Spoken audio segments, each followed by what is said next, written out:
Difficult.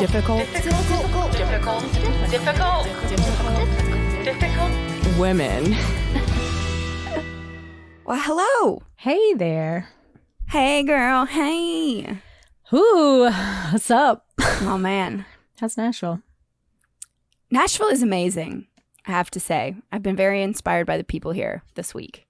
Good. How's New York? I mean, it's New York. It's doing its badass New Yorkery. Yeah. Yeah. Well, should we just say what we're talking about today? Sure, let's do it. We're already kind of doing it. I mean, this week we just wanted to check in with each other and with y'all, and we thought maybe, you know, our check-in will resonate. Maybe it won't. I don't know. But this is like there's a lot going on right now in our country, and it's not just like a one-off podcast episode. It's like, we're done. You know, it just doesn't work like that. Because if you haven't, you have to listen to last week's episode 55, Dear White Women. It's really, you know, I'll say it. I was really proud of ourselves for doing that episode, and I think that it came out with a good message. And I think we educated a couple people. At least I got a couple messages about it, which was very nice. Yeah, I think also, like, if anybody hears it and goes like, you're wrong, like, or from any perspective, we're always open to hearing. You know, we're still growing and we don't have all the answers either.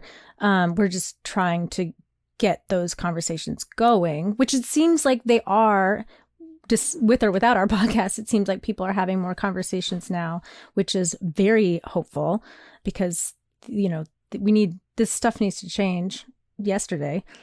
Absolutely. In terms of the way we treat our fellow neighbors and friends and family. Yes. Well, I'll start with please, this is perfect. I'll start. Well, before this, all the current events were taking place. I had planned to go on a social distant camping trip with a good friend of mine.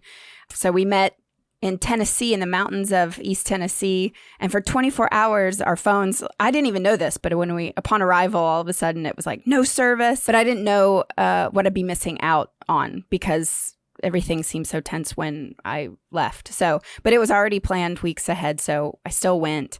And it was great. It was really nice to be out in nature. We were at a primitive campsite, and we cooked all of our meals on a little campfire. And it was really great because I met my friend Julia, who is also a white woman. And we just had some really interesting conversations out in the woods about what was going on. And then when I reemerged, all of a sudden my phone, you know, had all these messages. But then getting on social media, it was that Tuesday where everyone was posting a black square. But I didn't know what was going on, so I thought Instagram was broken at first, because I was like, why are all the black squares? But then, you know, obviously sitting and researching and what that actually meant, I thought it was an incredible message to amplify Black voices. But yes, coming out of the wilderness and then all of a sudden looking at my phone and seeing black squares, I was very confused and wanting to understand completely what was happening.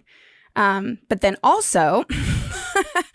what our president had done that Monday night when I was in the woods was just unfathomable. I couldn't believe that was, you know. I can't keep up. Wait, was that the Bible thing? That was the Bible, the tear gas that was thing. The Bible thing. Yes, okay. Yes, he's just so terrible. It's hard to keep it. Good point. That was bad.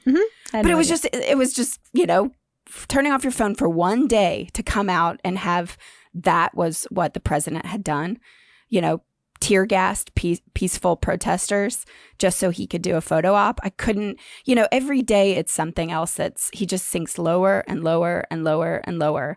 But that really, I mean, I was so proud of my mom. She immediately started calling all these Tennessee officials and just, you know, as a Christian woman, she explained how unacceptable that kind of behavior is. I mean, he's certainly, as for how horrible he is, he has been a really good, useful tool to get us mobilized, because people are speaking out against his behavior, even if they were not as likely to speak about other things. If, you know, if the Christian delegation feels more motivated to speak to that, then at least it's something. You know what I mean? I wish it, and I don't mean your mother specifically, because your mother's very good about speaking out about civil rights and things anyway. But for other people, like maybe some Christians that were sitting sort of on the sidelines, unsure about the protests, when they saw that finally, some people were like, wait a minute, this is wrong. You know what I mean? And it gave people. So I will say, thanks, Trump, for being so horrible that it makes people want to go out and do something about it. Oh, I just love calling him Bunker Boy, though. Or a bunker bitch. The bunker thing is incredible. That also happened when I was in the woods. I was like, wait, what? How much did I miss for 24 hours? A lot's happening, like very fast. The bunker thing is funny because it does not surprise me at all. Because of course he's that guy. Like, are you really surprised that he's hiding in a bunker? I would say no, but it's just so you couldn't write a crazier script. No, it is like a Hollywood script. It's like, well, I had to inspect the bunker at exactly this time of night. How dumb. After almost 4 years of being president. And also being this president that talks about punching people in the face and being out there and fighting, and he wants other people like to do the fighting for him, but he hides in a bunker. So, I mean, that's one thing too where I mean, this is sort of a fantasy, but the people that have supported him because they're like, yeah, we're going to fight. I hope at least they saw that and were like, what? He's a pussy. You know what I mean? Or something. Because I'm like, what is this? Yeah, I saw Bunker Boy trending and I was like, what now? What? Oh, God. Oh, what a little bitch. And not surprising, though. I mean, come on. Did you think that any of us could punch him in the face easy? I mean, we're not going to. I know everyone's listening. I have no plans to punch the president in the face. But a baby could do it. And he'd be like, I'm hurt. You know what I mean? Like, you wouldn't be able to stop it. Anyway. I wanted to speak to the black squares thing. Mm-hmm. Because I was here and we normally release our podcast on Tuesdays and we promote that on Tuesdays. And so I guess one of the things that has been happening to me and I've had to kind of figure out the balance for myself and like, is that like I was very much on social media. So you actually had a forced break or you forced yourself to have a privileged break, I would say. But, but a mental health kind of break. I think that's also not all bad. Whereas I just got immersed in it. And on the one hand, one of the things I think that's really cool about social media and like the technology that we have nowadays is that there was one night, for example, where the Portland protests have really been especially troublesome. And not the protests themselves, but the way that the protesters are being handled by the police is especially troublesome.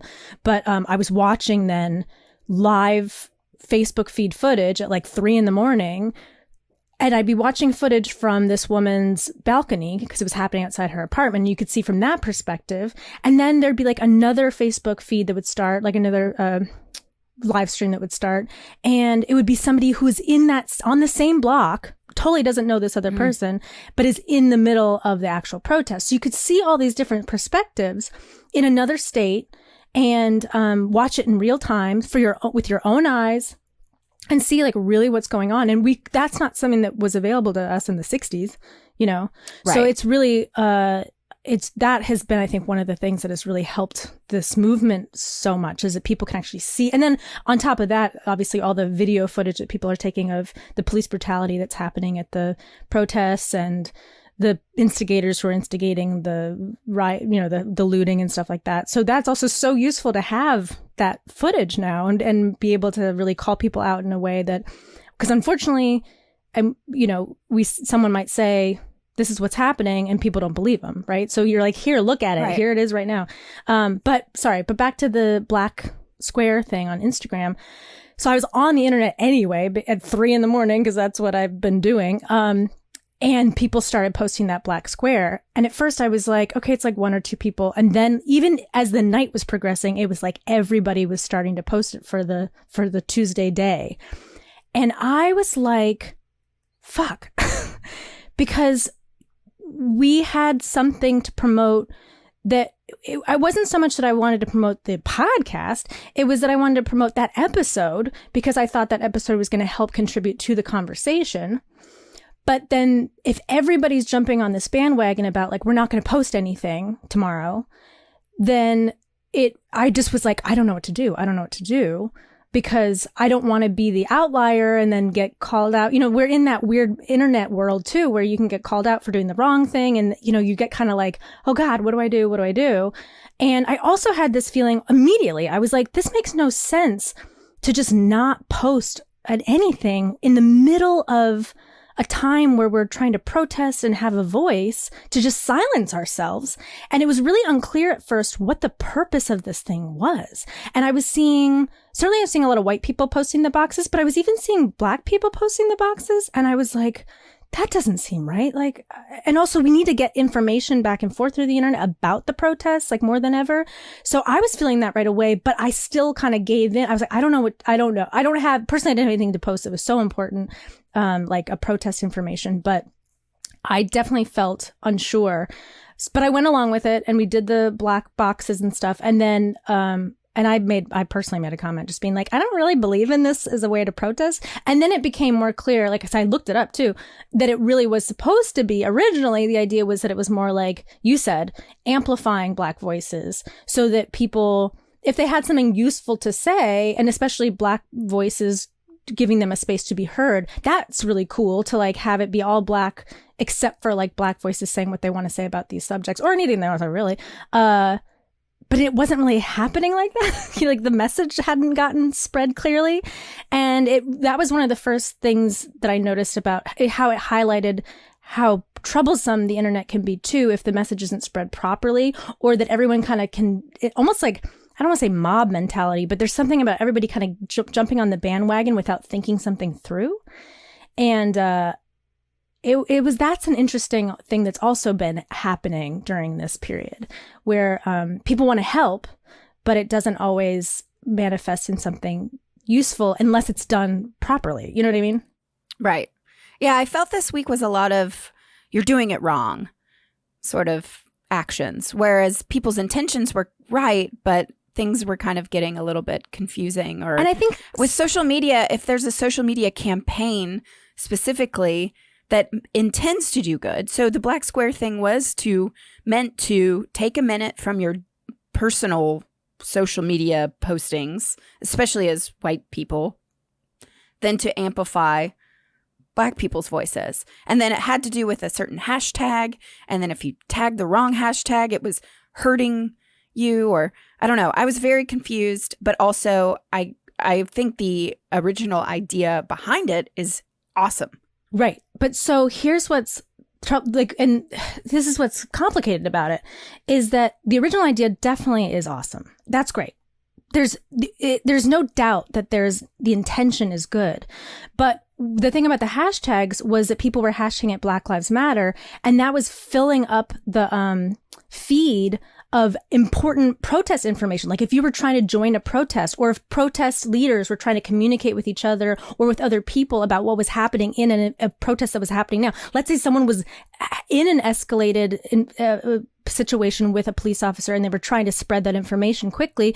They were having a hard time doing that because the hashtag was getting so inundated with Black squares. So it was actually dangerous to do it wrong. And that's where it's important for us to know that just because you have, what is it? The road to hell is paved with good intentions, right? Mm-hmm. Like that a good intention isn't enough. You have to be able to support the right thing, or else if you do it wrong, it actually you can make it worse. You know what I mean? You can make something not good. So I don't think there's also sort of a thing about like, there has been some shaming that's like, oh, you haven't been to a protest and like, you need to get your fucking ass out there, you stupid bitch. And it's like, that's not helpful, because that's what that sort of staying in your different lanes thing. We had seen that there was a meme going around about how we're all trying to move in the same direction, but there's different lanes to get there. So if protesting is what moves you, go protest. If you're an artist and making art about this moves you, do that. If you're more into, showing up at the councilman's meetings, do that. If you want to make phone calls, do that. But as long as we're all moving forward in the same direction, that's fine. The problem is like, if you do a Black square and you think you're helping, but it's hurting it, you're not moving the thing forward anymore. You're sort of like blocking it. And now we're having a discussion about Black squares as opposed to like the actual topic that we're supposed to be talking about. You know what I mean? Right. So I think those are some of the problems that have been arising with social media. And part of that is just that people have to be able to think at least a little bit more on their own, as opposed to just jumping into action mindlessly, I think. Right. And especially like, look, I did it. I'm done. Totally.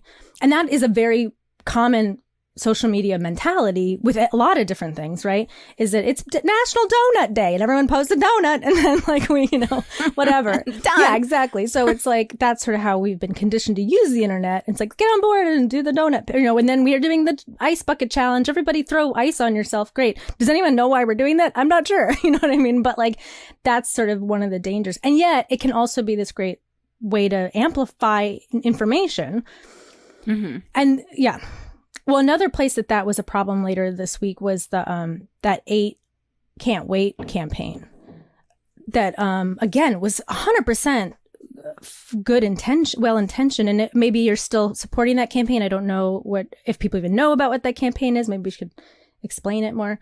Well, I believe was it Wednesday night this past week, Wednesday or Thursday? I think it was Wednesday. I don't even know what day it is today. I know. But the Obama Foundation actually had a conversation with former U.S. Attorney General Eric Holder, President of Color of Change Rashad Robinson, Minneapolis City Council Representative Felipe Cunningham, and MBK Columbus Youth Leader Playon Patrick. And then it was moderated by Campaign Zero co-founder Brittany Packnett Cunningham. I might have butchered all those names. I'm sorry. But so anyway, they held this conversation on YouTube Live, and they together announced this campaign called 8 Can't Wait. So I watched it, and I was one of the ones that, I really legitimately was excited. I was like, okay, well, these 8 things that you can do now, that you can hold your city officials, your local officials responsible and accountable for 8 things that the police can be, you can call, make sure your mayor is supporting these 8 things. So we sort of got into it, I guess, because you had posted the next day about like, well, before, did you post about it? I posted initially? promoting it initially. Because I also was like, I was sort of unsure, but I was like, well, everyone's posting it. And and also like, of course I want those 8 things. Of course. Right. And so I think for me, it was, I still support it. And I think that, I've been doing a lot of research of, there's both sides to it of saying that it's not enough. It's clearly not enough to actually make any change. But then the people now that started the full thing are kind of coming back and saying, look, we know that so much more needs to happen and that this ask is actually very small. However, we have to start somewhere. And this is where we can start today. And so that's the idea that I can still stand behind, is that it's actually pushing people to think more outside of the box, because these are things that the police should already be doing. And some are already, they're supposed to be doing. But now I think that they're trying to push for even more reform with the start of these things. So, and my argument, and you're not wrong. I think that that's your perspective on it, and that's valid, 100%. Like, I don't even disagree with what you're saying. But my point was that, yes, it's not enough. And yes, these things should already be implemented. But my argument is that they already are implemented. Like, Obama even said in that speech that he did a lot of these things already. He put them into practice. He really pushed for these things. And then he even admitted, he was like, but there was no follow through from like the states. And then and that's really the bigger problem in terms of reform, is that if there's no follow through, then it doesn't matter what the rules are, because the police have so many resources in terms of not having to be held accountable for their actions. So, like, for example, I just looked this up myself because I was wondering as I was like rethinking this, but it turns out that one of the 8 things that they're asking for is that you, how do they phrase it? Duty to intervene. Right. So one of the 8 can't wait is duty to intervene, which means that if you are a police officer who's observing another police officer harming someone for like no reason, then it is your duty. Like legally, you're supposed to stop them. And as we saw, and that's in Minneapolis, that's already been a policy officially for a while. And we saw in Minneapolis, it didn't matter. You know, they weren't going to intervene. They didn't intervene. And then George Floyd died. So I think the argument against putting too much energy into these small things is, like we said, one of the problems with the internet is that people will jump on a thing and support it, and then they kind of forget about it, and then they start posting pictures of their lasagna again, you know? So if the president instead had talked about, also then there's a whole conversation about, is reform even what we should be doing? You know, I think I've fallen out on the side that reform is useless, and that that's not going to make any real change, and that these steps towards defunding, in some cases, in some towns, possibly dismantling the police units would be important to do. It seems like they're moving toward taking those steps in Minneapolis. I'm very curious to see how that's implemented and what happens moving forward. But that I think that the idea is that if you just start pushing these small peanut kind of movements, that then takes up space so that people can't have a conversation about something bigger, something more creative. Because you're saying that you think 8 Can't Wait is like a good thing to make people think outside the box. But I think I would argue that it actually is not outside the box at all. It's like the thing we've been doing for at least since Obama was in office, and it doesn't seem to help. So I think that that's something just worth, and as a listener, you may have lots of thoughts about this or that. But it's worth like exploring more so everybody can have better ideas of what they're actually supporting when they support something like 8 Can't Wait. Also, I feel like we should talk real quick at least about what it means to defund the police, because that sounds really crazy to some people, that it's like, what do you mean you're just going to like get rid of the police? Then people are just going to run around like crazy, and then they're not going to be any, you know, there's no security or anything. And not at all. That is absolutely not what the plan is. And I do recommend the Philippe Cunningham's portion of that Zoom specifically. He does a really good job of explaining what that means, what the steps would look like to move toward defunding the police.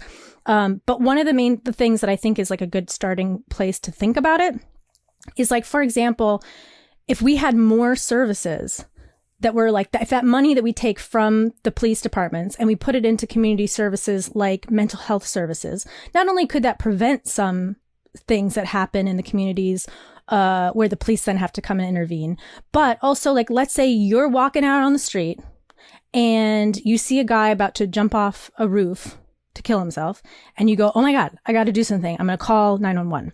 Imagine a world where you call 911 and say, there's this guy, and then they're able to send you a mental health expert as opposed to an armed police officer, you know, and that's a community group that is in the same way that the police are supposed to be a community group, right? So when I say community group, I don't mean just like some hippies that come by and are like, I'll help you, man. I mean like people that are professionally trained for that specific thing. Or if there's a noise complaint, that then there's a group that comes out for that, and that those things are community led and that they're organized, you know, within whatever their needs are within that community. So it would also be community specific, probably for a lot of places. And this isn't like a one size fits all kind of plan, you know, and some places maybe don't need much police, and maybe some places like New York City, we may have to have some police officers because we have a lot of people, and when you have a lot of people, there's a lot of stuff that happens. And it's not saying that there's no use for an armed officer, but it is saying that having police in schools is not necessary. We don't need to have an armed officer scaring your children and assuming your children are criminals. And you have good stories about that. So you know that like something like that is just like not the way to do this anymore. Well, I found this one quote. It's from former Dallas Police Chief David Brown. And he says, "We're asking cops to do too much in this country. Every societal failure, we put it off on the cops to solve. Not enough mental health funding. Let the cops handle it. Here in Dallas, we got a loose dog problem. Let the cops chase loose dogs. Right. Schools fail. Let's give it to the cops. That's too much to ask. Policing was never meant to solve all those problems."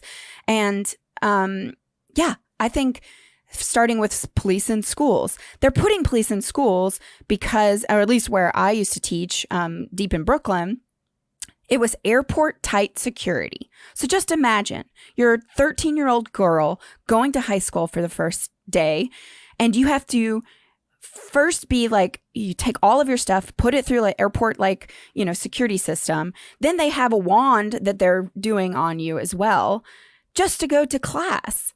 And, you know, why are they doing that? They're assuming, or they're putting their prejudices on the children of that they're treating them immediately like criminals. And so what does that do to someone's psyche? I think that if you really want to protect your children, and, you know, I mean, that's a whole other thing with education and having police in schools, but it does more harm than provide safety for them, I believe. 100%. And I think also someone might argue like, well, there was violence in those schools and that's why they put in the police. It's like, okay, so then let's take the resources that we're putting into the police and put them back into school so that we can help de-escalate violence in a way that's good for children. I mean, these are children we're talking about, and not just be like, well, just throw somebody in there with a gun. And it also perpetuates this really weird idea of like what the police are supposed to do. You know what I mean? Like I've been spending a lot of time of like, what is the role of the police? And I think that we've gotten so far away from what the original ideas of like the protect and serve. That's what they're supposed to be there for. They're supposed to really be members of the communities, our community of the United States of America, right? They're supposed to be members of that and then uphold that protection and the service to all of us, right? And that means all of us, not just like the white rich communities. And of course, that's how it's like then been leaning for since. And there was a lot of, this is an interesting thing that I don't know enough about, but I've been sort of starting to touch on it. But just the history of what police have been, why there have been police in the United States and what started police. And there's arguments that say that policing started to chase down and criminalize and, you know, punish people of color to protect white people. So that if that's if that's how we started the police forces way, way back in the day, then that has been like institutionalized in the police forces. And to me, it's just another reason why we just take that whole thing apart and then rebuild it. Right. Well, I'm getting confused, to be honest. There's defund, there's reform, and then there's abolish police. So for me, my stance is dismantle and then rebuild. But that I don't know where exactly I'm falling these days. Well, dismantle, I think, is great. But then, of course, just to clarify for a listener, that that means that then it is replaced. It's not just like, now we don't have police. It is replaced with protection services that come from a community ground up kind of area. So that then again, what I was saying about what are police, they are community members that protect and serve the community. So that's sort of, we would be basically starting a new police force with a whole different mentality. So there's that. The other thing about defunding the police would be that it's like it's a more moderate approach, which is saying that we put so much money into our police forces at the expense of programs that are actually really useful for communities that might even prevent a lot of this violence or this or crime or whatever. If you know, when that is happening, that if we can reinvest in the community and sort of make the police force smaller, have it be kind of what it is, but smaller, and then also try to do some of the reform stuff like the 8 Can't Wait, that then we can start moving towards solutions and move away from like just having such a crazy police presence. And for example, one thing would be take them out of the schools. So it's not about, that wouldn't necessarily be a dismantling thing. That would just be like, like that quote you said, which is so perfectly said, is it's like we're asking cops to do too much anyway, right? So even at minimum of defunding, that is it's better for the police. It's better for the individual cops. So I know a lot of cops are like, they're trying to take away our jobs. They're trying to take away our jobs. I'm like, we're trying to make your life safer too, you know, or that's how I feel about it. Some people are like, fuck the police. But I mean, and that's fair. But I think there's if you're really looking at it holistically, then you can see that this is a better system for everybody. And it's amazing because right now all communities right now, because of COVID, are in a budget crisis. So everything has to kind of be rebuilt anyway. It's perfect and we're time, looking, yeah. It's the perfect time. So that there's a huge silver lining to this whole global pandemic is that now to be honest, I've never looked at my local budget. Oh, I mean, before. I haven't either. I had no idea. No, okay, good. No, I mean, I wasn't. I feel a little bit of it. It's just nothing. And then actually looking, especially New York City, the amount of money they pump into NYPD. And I mean, I was an educator for so many years, and I worked in development, and I worked on writing grants to support our nonprofit. And I mean, I think that things like Opening Act, look up this nonprofit, things like Opening Act, going into high need schools and taking, high schoolers' stories and making them into plays and sharing them with communities of people and understanding where they're coming from. Like that is what we need to be investing our money in. And it's just incredible, when I worked for them 10 years ago, of just how much work we had to do to get funding. Right. And then now looking at the budget, I'm just surprised that I never looked at New York's budget when I was begging for money for our program. Yeah. To see how much is actually going to NYPD is just astounding. And I think sometimes it just takes sometimes I was talking about this with my roommate the other day, that some of this change mentally, internally, it takes steps. You don't fully put the whole picture together. That's what we're kind of experiencing now, is we're like, oh yeah, I hadn't thought of that, because we haven't fully put it all together, and now we're starting to do that. So that's great. And I think it's great that you firsthand got to witness what a community program can do for the community, so that it gives, these kids a voice. It gives them an opportunity to talk about what they're dealing with, and so that they are able to put that out in a way that's productive, as opposed to, self-harming in some way, whether it be that they get into some sort of trouble with a gang, or they steal a thing, or whatever it is. Or even if they just find, I don't know. I mean, there's all these, or even if they just are approached by a police officer at gunpoint, even though they've done nothing. Where can they tell that story? What does that do to a person when no one hears that story? So I think I think Opening Act is a perfect example of a place that those resources would be better served. And if you're out there going oh, you're going to put it into the arts, that doesn't protect you from whatever. I'm like, well, we'll also put it into mental health services, domestic violence services, any kind of sort of violent, whatever services. And again, if you were to totally dismantle the police departments, you would replace it with something that is there to protect you from the big real crimes. I'm not saying there aren't bad people out there that do bad things, but this idea that it's mostly Black people that do bad things is insane. We got to just stop doing that. Stop saying that. Stop thinking that way.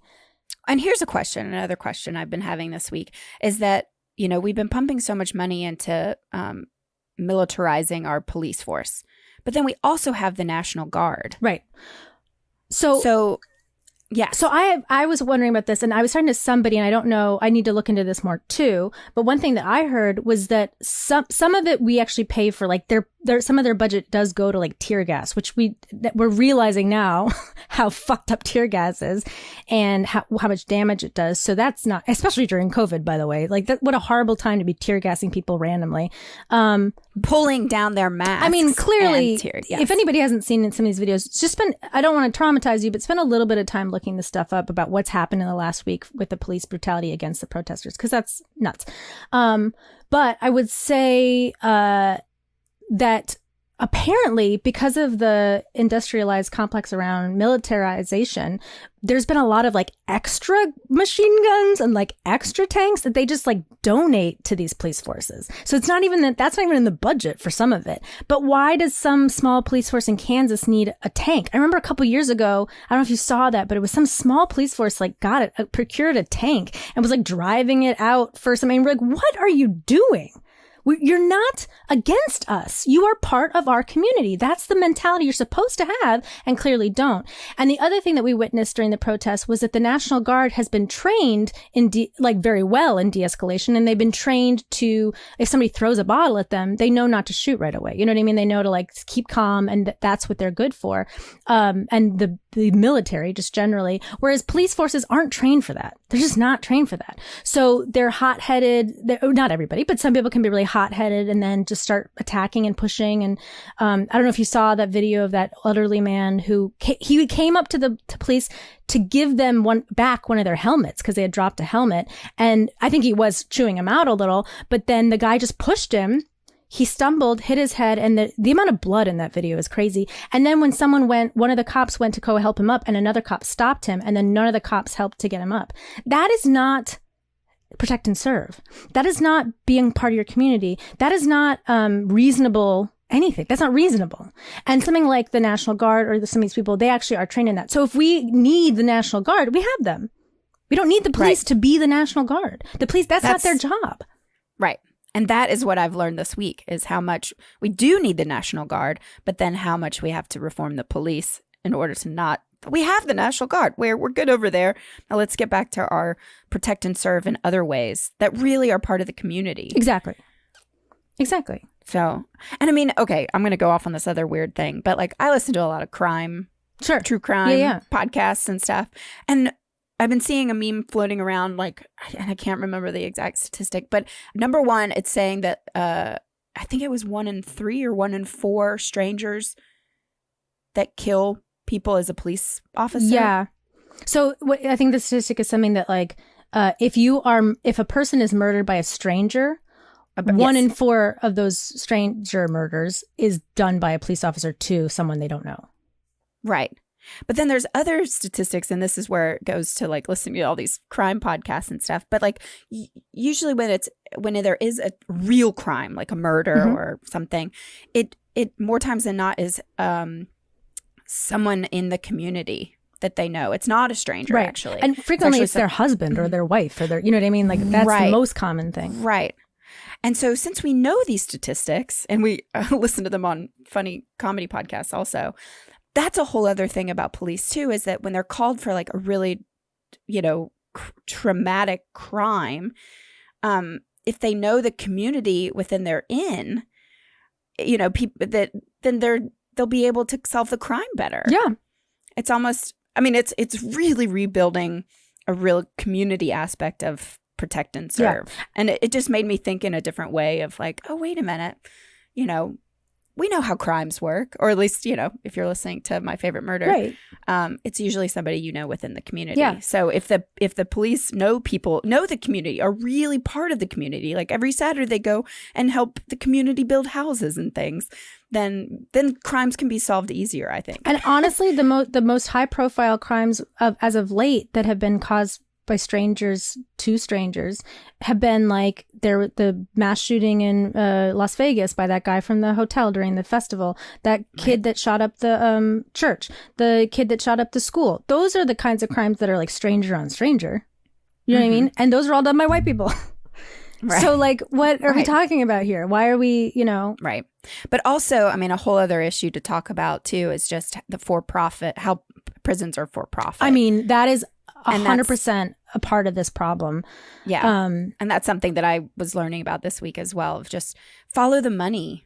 And it really just all has to do with money. Yeah. Which is so sad. And that is not what this country is meant to be founded on. No. And I think also, just also in terms of like protecting your employees at the rate that the police protect their own, is really problematic, because we're seeing more and more. You're like, well, why is that guy pushing that guy out of nowhere? Well, because it attracts kind of psychopathic. Not every cop. Some cops go into copping for the right reasons, absolutely. But then there's some that actively go into it because they know that they can do stuff and not be held accountable.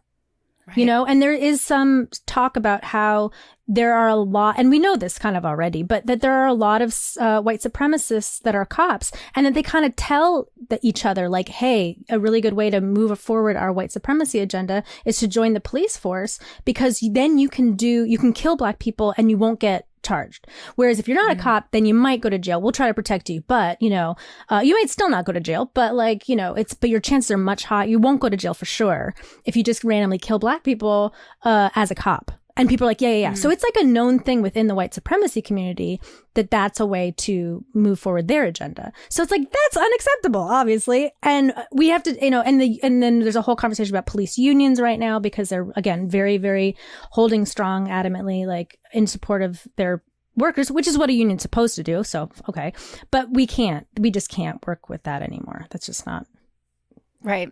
It's not viable. Right. Another thing I just wanted to throw in there real quick that I learned this week. I went to a protest yesterday, actually. A couple things I learned. One, don't go to a protest by yourself. That was real dumb on my part. I kind of, you kind of hear about protests and you're like, yeah, this is going to be great. It's like peaceful, right? And whatever. And I showed up and all of my friends are either out of town because of COVID or some are working, but like a lot of people are moved out of the city. So I didn't have really anyone to go with. So I was like, but I'm going to go. I'm just going to go anyway.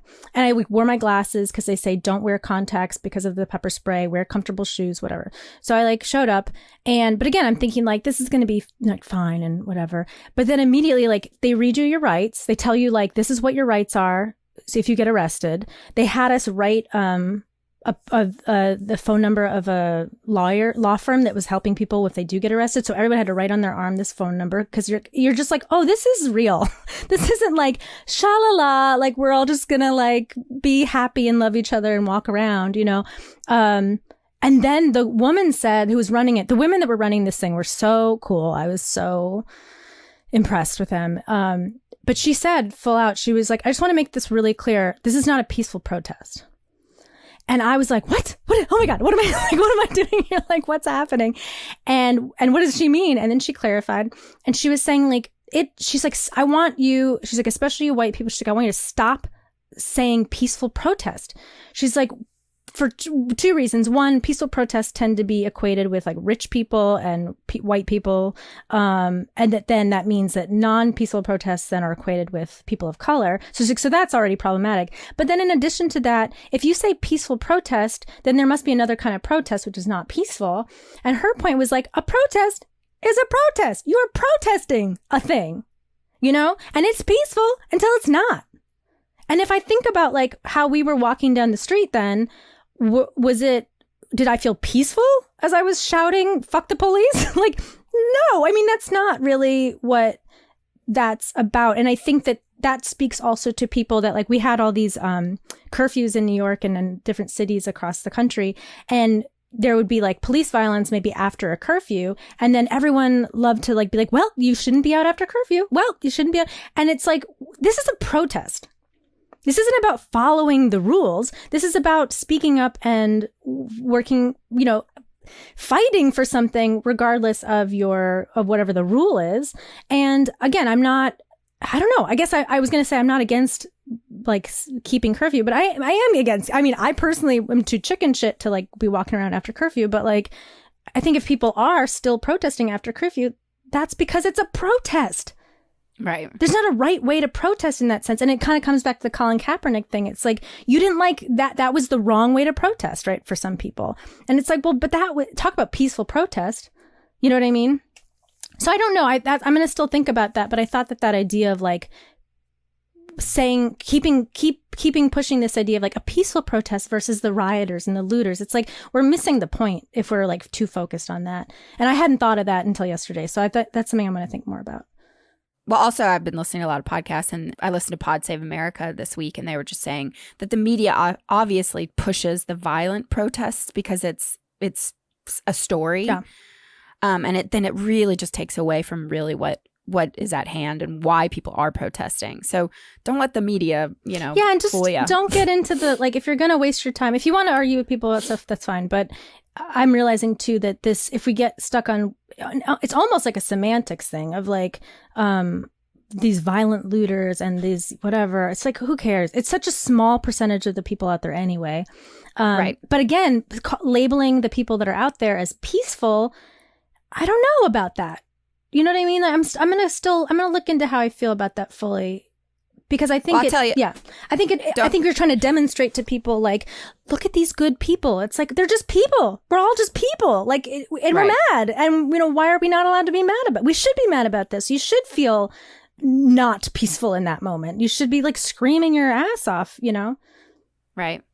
Well, my dad's been calling them parades, so that's not. Oh, look, Linda, there's another parade. Well, I mean, that's kind of nice. I kind of like that, but it's a different thing, I guess. I don't know. Well, I have to say, I've been really in awe of protesters. And I think here in Nashville, I haven't gone because I'm staying with my parents. And that's actually another reason why I want to get back up to New York immediately, because I do feel like it's very important to protest. Because that is what's amplifying everything right now. And I do think it's really brave. And I had some friends organizing the other day they've been having so many protests here in Nashville. And it's been the biggest one. It was 20,000 people came out. And it was because of, I believe it was 6 teenage girls, teenage women that organized it. And it's the youth that's really doing a great job with a lot of these protests. But I just have to give it to people that are going. My friends that organized the other day and went, they have to organize getting babysitters and things, right, because they're nervous to bring their children. Right. And then I have seen that some people are bringing children, and I think that's great too, as long as you feel comfortable and safe and stuff.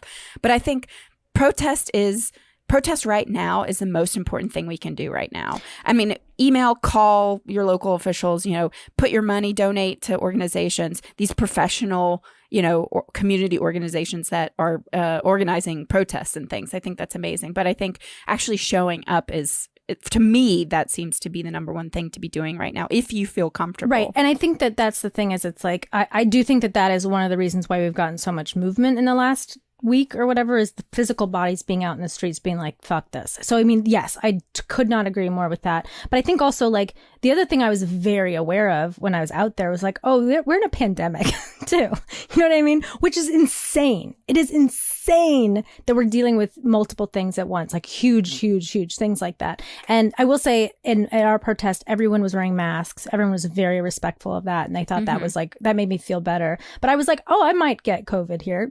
And I told my roommates, I was like, I'm sorry. I'm going to get tested in a couple of days and see what happened, because I just don't know. Right. So you are putting yourself at risk in different ways. And I think there's also, there's people that feel really strongly about being out there on the streets. And again, I'm encouraging people to do that. I'm encouraging you to participate in different kinds of protests. There were also, like, I was talking to my roommates yesterday, there were so many different things happening. There was a meditative protest in the morning that she went to. And then as she was walking home, she came past a church that was having like a musical protest. It was like a music thing. The one that I was at, they were kind of labeling it a block party, so that there was like a person DJing from home, and then it was being live streamed through Instagram. And then like it was, I think the idea, and it kind of culminated in front of this building where people were like dancing, and that was sort of the way that they were doing it. But the protest itself was very much like in the street and in your face. And it was also very, I just want to mention a side note. Because I was also alone. Don't go to a protest alone. I know everyone there was like there to, was going to support me if something went really wrong, I guess. I hope, I'll assume. But you should definitely have a buddy or something, because I was like, oh, I'm not that car. And I had to walk an hour to get there. That's the other problem with New York, is that I don't have a car. And the subways are weird right now. So I walked an hour to get there, and then I had to walk home, and it started at like 6 p.m. And I was like, oh my God, I have to make it home before dark. And like, I don't know. It was like a whole thing that I was like, I didn't plan this well. But as a white girl that has, the protests we've participated in are like the Women's March and stuff like that, or like variations of the Women's March. And I never felt like we would be attacked. Do you know what I mean? Like by the police or anyone. It didn't feel unsafe at all. And to be in something like this, and there was one part where we were walking under the Williamsburg Bridge, and there was just lines of cops, and we're entrapped in like a small space for a moment. And this is like not even as big as, nothing happened at this one. This one was totally fine and totally safe, and it was not a problem. But to even like really be in the middle of it, and then like we're screaming, fuck the police at the police. And you're like, again, as a very sheltered, privileged white woman, I was like, wow, like all of my instincts are like, don't yell at the police. Oh my God, they're, like, that's not a good idea, you guys. But like, that's not what we're there for, Right. So it was like, so I think that, I guess my point is that like, it's protesting may not be for everyone, but and there's other ways you can help if you feel like you want to do things too. Well, I believe they're doing I think it's Nashville and maybe across the country, but they're going to be promoting a stay-at-home protest, and so you can do it in your front yard. And so if everyone comes out and they're in their fucking yard, so come at me, police. Well, but on a side note, the police have been arresting people for being on their stoops, on their own property. In New York, yeah. In New York. I don't think they do that in probably Tennessee, not in Tennessee. And you should do it. Go do that thing for sure. I think you're right that there are different ways to do the protests. So that I went to one closer to my apartment a couple days prior where it was the whole point of it was like, this is a protest for people that are worried about COVID. So it's like a social distancing protest. So they made they really tried to make an effort to be like, we're going to like just be standing, or we're going to be standing far apart, but we can participate in this way. And then you can see there's crowds of people showing up and like putting their bodies out there too. So I think you're right, actually, that you don't have to be in the middle of some place where you're worried about getting arrested. There's and you can even like put together your own protest with your own friends, and like depending on where you're at, I like looking at where the money is going right now and making sure that I'm not spending my money towards people that do not have my best interests at heart, or Black people's best interests at heart. You can now see it's floating around everywhere, and it just takes a second to Google it, but just see who's been these big businesses who are donating to Donald Trump. Just take a look. And if you've quit going to Chick-fil-A, that's good. Let's quit that.